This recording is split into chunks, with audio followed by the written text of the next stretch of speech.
Hi there, and welcome to the MPC Academy. In this video, I'm going to walk you through the process setting up your MPC Studio, MPC music production software, and the included factory expansion content.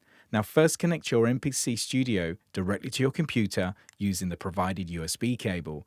This will instantly power up your MPC Studio. Next, you'll need to register your MPC by heading over to the akaipro.com/register, where you'll need to create a user account. If you already have an account, simply log in, then go to the Register New Product tab. Here, you'll need to enter the serial code, which could be located on the back of your user manual or on the side of your box. Once you've entered the hardware serial number, press Check Serial.